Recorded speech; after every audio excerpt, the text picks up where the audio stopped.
And I'm going to be out of 1 o'clock already. And I got another Okay, appointment. thank you guys for being here at another Lunch and Learn session. Today's episode number 38.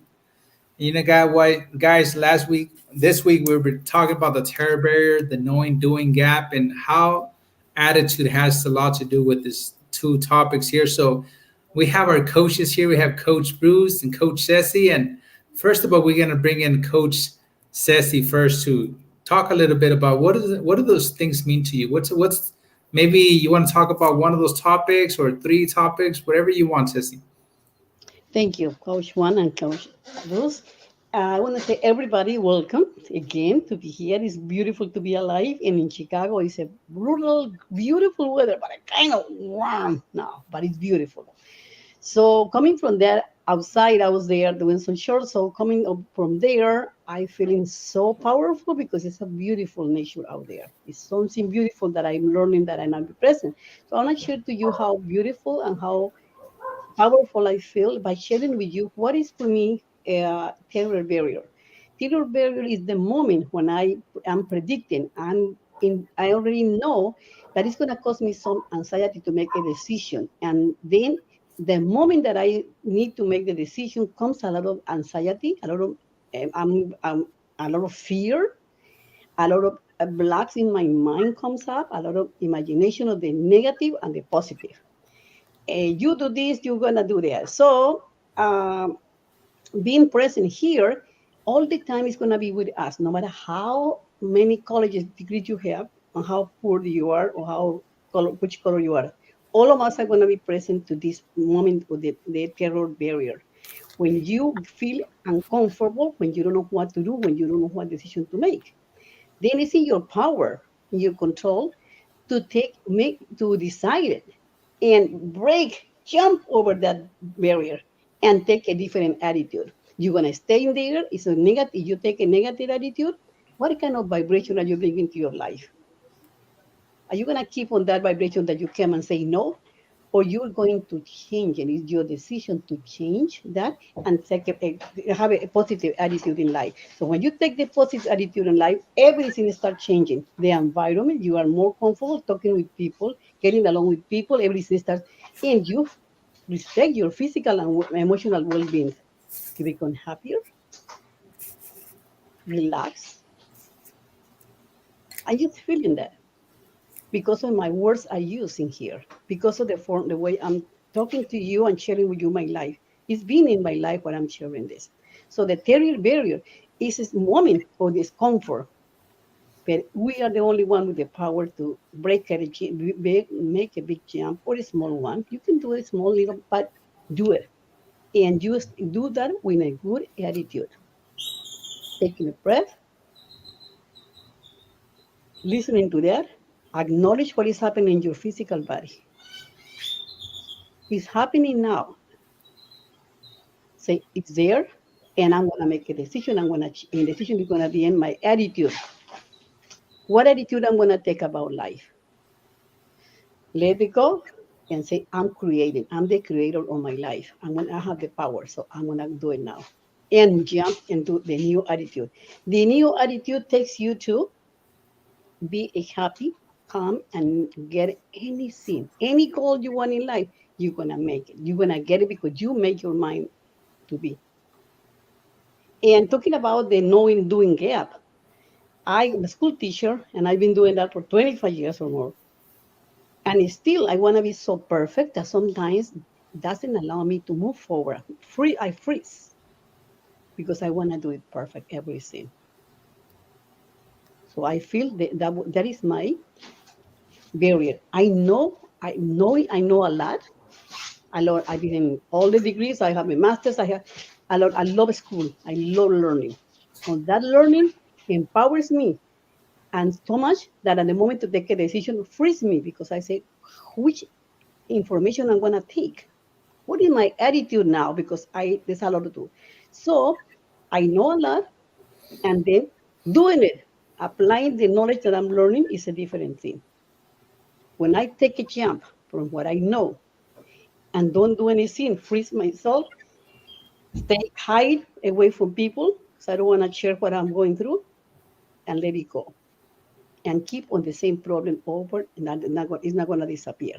But if I apply what I know and I put it into the no, and put it into the doing gap, start doing it, is what the miracle in our lives happens for the good for your personal being and for the good of people. So knowing and doing that gap, it can be closed, and you only gonna be closer when you decided to take action. So I invite you now to go to see what we can learn from the next person. Our next coach is Bruce, Coach Bruce. He's gonna share us something beautiful. So I invite you to be open to receive all this beautiful energy that is bringing to us. Thank you, Ceci. You know what, guys? I'm going to suggest that we table the poem until Monday because it's a rather long poem and we just took up a lot of time introducing the poem. And maybe we could discuss a little bit more of terror barrier. Um, I'd be happy to introduce like how this poem came to me. I worked for 5 years at a program with some kids. We were making comic books with the artificial background. You can't see the comic books, but I have some of the comic books hanging up behind me. And my passion was that we were going to have kids starting a conversation in the city of Chicago about how to create peace, peace and resort to nonviolent conflict resolution strategies. And I remember standing up at a grammar school, and the whole theme that day was stay safe for the summer. And my son was also in grammar school, and they were having have fun for the summer. And the local alderman had asked me if I wanted to say anything. But when I kept hearing people, watch who you're walking with, some of the gangbangers, they don't shoot straight. So they might be shooting at an opposing gangbanger, but you're going to get hit. Watch who you're hanging with. I became very embarrassed. And I went to the microphone. I said, guys, I want you to know that there are people out there working on programs that you should be able to walk the streets anytime, day and night, and be safe. I got a son who's being let out, and the theme there is just be happy for the summer. So I felt like I had made promises to the kids in Chicago that we were going to make a difference. And after 5 years, we shut our program down. We're not good fundraisers.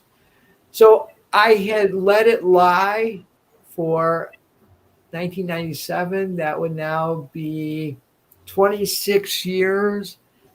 And when I met the folks at here, Think It to Success Academy, they got me started thinking about, because there's so much violence still going on in this city and many cities across the United States and probably everywhere. I was like, why not? Why not fulfill on that? I was like, don't get me started again. But you know how like you have a bucket list and there are things you got to cross off your bucket list to feel complete when you go? That was one of the things on my bucket list. And little by little, they kept asking me questions about what can you do now that wasn't available 26 years ago? And I started to get very excited. And then I was talking with Coach Juan a couple of days ago, and we were talking about the terror barrier. I said, that still reminds me of the poem that I wrote. And Juan said, would you please present it? And I didn't grow up conceiving myself as a poet, but I write, some people journal. I would write when I'm excited about something, or I would write when I was disappointed about something. So come Monday, we're going to present the poem. And it's called Creations Create. All right. Well, thank you for that introduction of the poem, Bruce. So Monday, when we come back here, guys, on Monday, the first thing that we're going to do, we're going to have Bruce read his presentation. And I love the way that when Bruce read it to me, I was like, whoa, we have to share this with the rest of our audience, because I love that. And it's just, there's just so much truth in this poem. So I want you to pay really, really close attention when you come back on Monday to listen to this poem. And the way that he reads it, the expression, the feeling, the vibration that he puts into the poem. So I love that, Bruce. Great. And I hope it makes a difference for the rest of you out there too. And frankly, as a poet, late in life, you're very flattered when people actually listen to you. So if you come back Monday, thank you for that too. We'll be Yes, here on yes. Monday for you. We'll be here on Monday for you. So count on us. And we Yeah, hope everybody there will give us company and support in listening to your voice and listening to your spirit and your expression to the universe. yes, and you know, Bruce, we're gonna hold you accountable to that because I love one of the things that Sandy shares in one of the lessons. She says accountability closes the gap between intention and results. So you know, a lot of times we intend to do something, we say we're gonna do something, and for some odd reason we don't get those things done. It happens to me, and now that I have Bruce as my accountability partner, that made a big difference in my life as well. So that's something added that comes with the coaching as well. That's the added benefit that comes with masterminding and accountability partner and building those beautiful relationship with your coaches and your team. Thanks, Juan. And I feel the same about you. And my life partner, Cecilia. So, of course, we are accountable to each other. So, thank you, my love. Okay, thank you. Is there anything you want to add, Ceci? I know you're gonna have to run soon here, but No, really, no. I just thank you. I just was saying thank you for being in this moment, in being part of my life in this moment when I really perfect. experience a lot of new possibilities in my life. Yes, there's always new possibilities, guys. It doesn't matter how old you are or how young you are. There's tons of possibilities for you to create, to do, and to go out there and do the things that you want in your life. So we just want to help you. We want to help you get to that point. And if any of you in the viewing audience also write, if you write poetry, if you journal, if you come up with something that's made a difference for you, please send it to us. You know, I love reading things that other people have written that actually make a difference for them. Yes. Yes, we open up that invitation to all of our audience. So there's 20,000 people here within the group. So we want to get engaged with you. We want to be in contact. We want to build a relationship with our audience. So you're welcome to share with us. You're welcome to come up, come, come and be part of this one of our live sessions, and maybe you could read the poem with the rest of the for the rest of the community here. So thank you guys for being part of this lunch and learn hour. So and hopefully you have a beautiful and wonderful weekend, and we'll see you back on Monday. Thank you guys. Bye Thank you. bye. Thank you. Thank you. Bye.